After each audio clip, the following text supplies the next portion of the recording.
Puji Tuhan. Dan kakak mau menyapa adik-adik semua yang ada di rumah. Kak.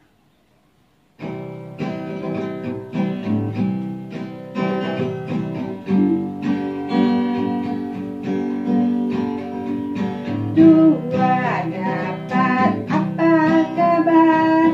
Hai jumpa lagi.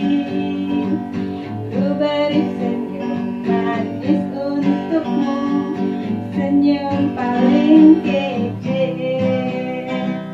Dua dapat apa kabar? Hai jumpa lagi. Saling bergandengan tangan, jadi sobat Kristus. Lihat ke kanan, lihat ke kiri, tepuk ke kanan, tepuk ke kiri, putar ke kanan dan putar ke kiri. Hore, jumpa lagi. Hore!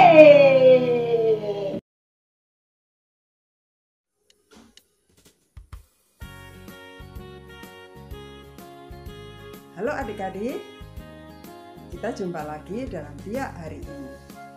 Mari sebelum kita mulai kegiatan hari ini, kita berdoa bersama ya. Dalam nama Bapa dan Putra dan Roh Kudus, amin. Allah Bapa yang Maha Baik, kami mengucap syukur kepadamu karena sampai dengan saat ini kami masih Kau beri kesempatan untuk mengadakan Biak secara online, untuk bertemu dengan teman-teman kami, dengan kakak pembina, dan terutama kami Kau izinkan untuk bertemu putramu, Yesus Kristus Juru Selamat kami. Bapa yang Maha Baik, saat ini kami mohon berkat-Mu untuk hadir di tempat kami masing-masing, untuk memberkati kegiatan kami, agar kami dapat mengerti sabda yang Kau firmankan pada kali ini. Kami dapat mematuhi dan dengan setia taat melaksanakannya di dalam hidup kami sehari-hari. Bapa, kami juga berdoa untuk teman-teman kami, saudara-saudara kami yang saat ini sedang sakit, khususnya untuk mereka yang terdeteksi virus corona. Bapa, berkatilah mereka, sekiranya Engkau berkenan memberkati dan memberikan kesembuhan yang terbaik untuk mereka semua. Kami berdoa kepadamu ya Bapa, di dalam nama Putramu, Yesus Tuhan pengantara kami. Amin. Dalam nama Bapa dan Putra dan Roh Kudus. Amin. Mari adik-adik, sekarang kita membaca firman Tuhan. Kali ini Injil diambil dari Injil Markus bab 6 ayat 1 sampai dengan 6. Inilah Injil Yesus Kristus menurut Santo Markus. Dimuliakanlah Tuhan.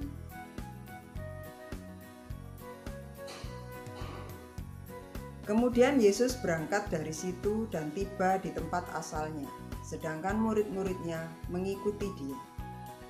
Pada hari Sabat, Ia mulai mengajar di rumah ibadat, dan jemaat yang besar takjub ketika mendengar Dia, dan mereka berkata, "Dari mana diperolehnya semuanya itu? Hikmat apa pulakah yang diberikan kepadanya?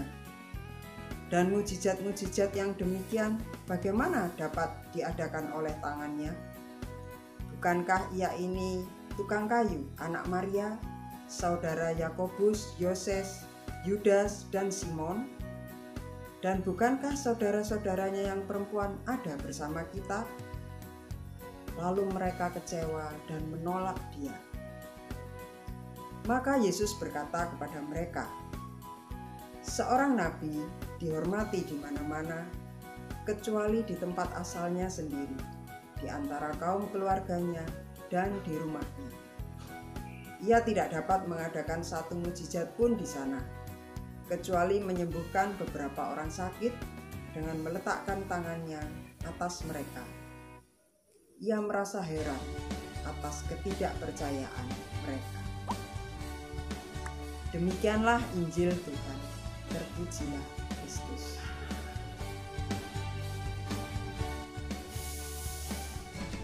Baik adik-adik, setelah membaca firman, mari kita lihat Yesus berpesan apa ya lewat firman kali ini kepada kita.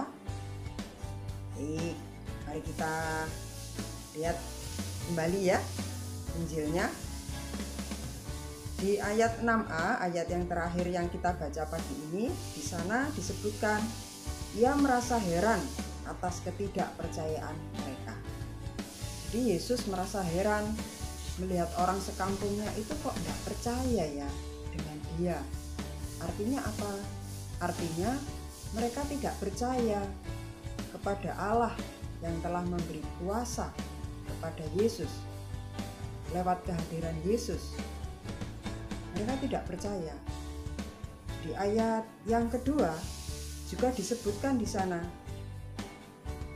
bagaimana mereka di dalam benaknya itu ada pertanyaan-pertanyaan ya, yang bahkan mereka katakan, dari mana diperolehnya semua ini? Hikmat apa pula yang diberikan kepadanya? Bagaimana dia bisa membuat mujizat-mujizat yang sedemikian bagus, demikian hebat? Padahal dia adalah seorang tukang kayu. Nah, adik-adik, pada saat itu orang sekampung Yesus, kalau boleh kakak katakan, begini ya, melihat pekerjaan tukang kayu itu sebagai pekerjaan yang remeh, ya. Lowong pekerjaannya tukang kayu kok dia bisa membuat mujizat sedemikian, bisa menyampaikan sabda Allah sedemikian bagus dengan hikmat yang sedemikian besar. Artinya mereka ada kecenderungan untuk mengecilkan atau meremehkan pekerjaan seorang tukang kayu. Yang ingin Yesus katakan kepada kita, kecenderungan kita sebagai manusia, kakak, kalian, juga pada umumnya manusia, itu kita seringkali meremehkan jika melihat sesama yang kelihatannya itu secara tampak mata itu, wah, orang ini apa ya, pekerjaannya kok apa ya, sederhana banget. Misalnya kalian melihat apa ya, tukang sapu jalan, gitu ya, tukang sapu jalan. Seringkali orang melihat tukang sapu jalan, pekerjaannya kok begitu, beda dengan yang berdasi, yang naik mobil, yang ya pokoknya yang di mata manusia itu kelihatan wah. Kecenderungan manusia adalah meremehkan hal-hal yang seperti itu. Kita seringkali melihat manusia itu rendah, bahkan kita seringkali menghina sesama kita jika melihat hal-hal seperti itu. Malah pekerjaannya tukang sapu jalan, mosok iso nanti DE itu membuat sesuatu yang besar. Padahal di balik itu pekerjaan yang sederhana itu efeknya besar sekali ya adik-adik ya. Seperti tukang sapu jalan itu, kalau kalian lihat, kalian bisa merenungkan seandainya mereka tidak ada, seandainya di jalan itu tidak ada yang menyapu atau tidak ada orang-orang yang membuang sampah, apa yang terjadi dengan kehidupan kita? Boleh direnungkan ya adik-adik, sederhana kan? Tapi kalian bisa menjawab.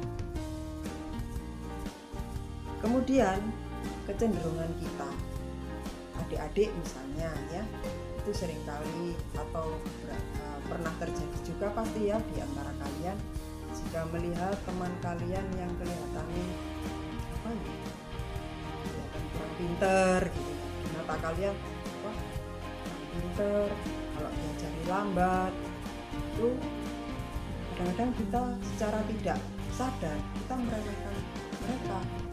Dalam sebuah kegiatan bisa jadi mereka tidak banyak diberi bagian, tidak diberi tanggung jawab. Karena apa? Karena kita tidak percaya. Oh, belajar gitu aja nggak bisa, sok nanti kalau disuruh itu kita sering seperti itu. Kakak juga sering seperti itu. Ini melalui Injil kali ini Yesus mengingatkan kita, Yesus menegur kita bahwa yang seperti itu adalah tidak baik, tidak boleh dilakukan ya adik-adik ya. Kalian tidak boleh meremehkan siapapun, apalagi sampai menghina teman-teman kalian atau siapapun lah orang yang kalian lihat di sekitar kalian. Karena Tuhan itu memberi berkat, memberi rahmat, memberi karunia masing-masing kepada manusia berbeda-beda. Jadi ada yang secara kecerdasan atau kepandaian lebih rendah ya atau kurang ya. Misalnya tidak pandai matematika, ternyata dia pandai apa? Dia pandai menggambar, dia pandai membuat prakarya, hasilnya bagus-bagus. Kalian pasti pernah bertemu yang seperti ini. Itu ya adik-adik ya. Jadi melalui Injil kali ini Tuhan Yesus ingin mengatakan kepada kita, apapun yang Tuhan berikan dalam hidup kita, berkat yang Tuhan berikan dalam hidup kita, itu tidak ada yang remeh. Semuanya bermanfaat, semuanya saling mendukung, saling berguna, pasti berguna. Kemudian yang nomor 2, kalian tidak boleh menghina sesama kalian, teman-teman kalian atau orang lain. Bagaimanapun bentuknya orang itu, bagaimanapun keadaan orang itu. Karena Tuhan memberi berkat tersendiri di setiap pribadi manusia. Gitu ya adik-adik ya.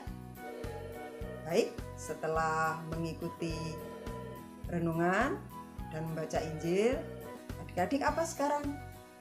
Wah, seperti biasanya ya, kalian membuat aktivitas. Baik, setelah ini Kak Ratna akan membuat sesuatu yang menarik.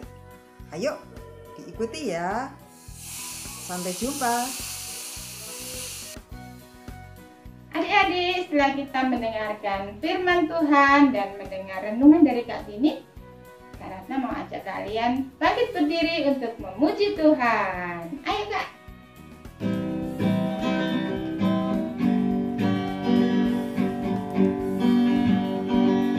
Yesus cinta semua anak di dunia. Putih dan hitam semua dicinta Tuhan. Yesus cinta semua anak di dunia. Yesus cinta semua bangsa di dunia. Hitam semua dicinta Tuhan. Yesus cinta semua bangsa di dunia.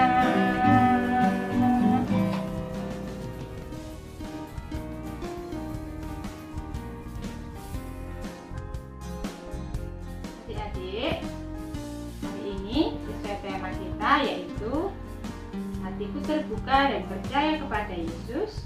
Kak Ratna mau ajak adik-adik untuk membuat satu aktivitas. Apa ya? Ayo adik-adik ikuti ya dan buat di rumah.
Adik-adik, ini hasil karya Kak Ratna hari ini.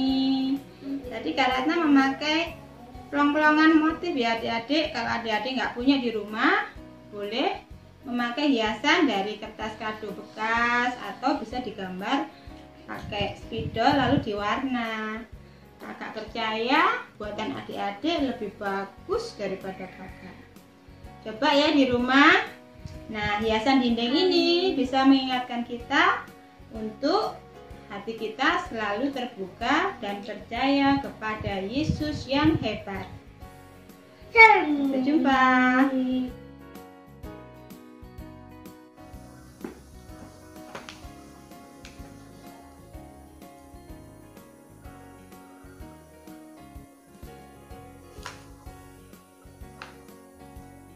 Oke adik-adik, sudah mengikuti aktivitas ya? Pasti menarik. Oke, jangan lupa kalian juga membuat ya. Kalau ada yang kesulitan, boleh minta tolong mama, papa. Oke, pasti menyenangkan untuk kalian. Sekarang kakak akan membawa 2 jari, 2 menit ajaran iman Katolik. Oke, siap mendengarkan? Kakak ambil dari 2 jari nomor 9. Apa itu credo? Credo adalah ringkasan dari bagian-bagian penting dari iman Kristiani. Credo yang paling terkenal adalah pengakuan iman rasuli yang sering dibacakan di awal rosario dan Credo Nikea yang biasanya diucapkan di misa minggu. Kakak ulang ya. Credo adalah ringkasan dari bagian-bagian penting dari iman Kristiani. Credo yang paling terkenal adalah pengakuan iman rasuli yang biasanya dibacakan di awal doa rosario. Juga kita doakan pada saat misa hari Minggu. Biasanya kita lebih mengenal credo para rasul itu dengan sebutan syahadat para rasul atau pengakuan iman. Biasanya didoakan setelah apa adik-adik? Ya, setelah homili Romo ya, setelah khotbah Romo. Baik adik-adik, kalian sudah mengenal ya apa itu credo. Jangan lupa kalian selalu doakan credo para rasul, karena di sana kalian diteguhkan bagaimana iman seorang Katolik. Sampai jumpa adik-adik.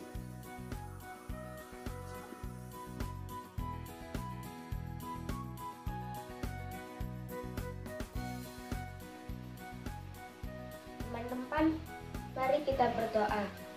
Dalam nama Bapa dan Putra dan Roh Kudus. Amin. Ya Tuhan, terima kasih karena Engkau telah membimbing kami dalam biak sore ini. Ya Tuhan, bimbinglah kami agar kami memiliki hati yang terbuka dan percaya pada Tuhan Yesus yang hebat. Dan juga lindungilah kami dari virus corona ini ya Tuhan. Dan juga sembuhkanlah orang-orang yang sakit agar bisa sehat kembali. Amin. Kemuliaan kepada Bapa dan Putra dan Roh Kudus, seperti pada permulaan, sekarang, selalu, dan sepanjang segala abad. Amin. Dalam nama Bapa dan Putra dan Roh Kudus. Amin.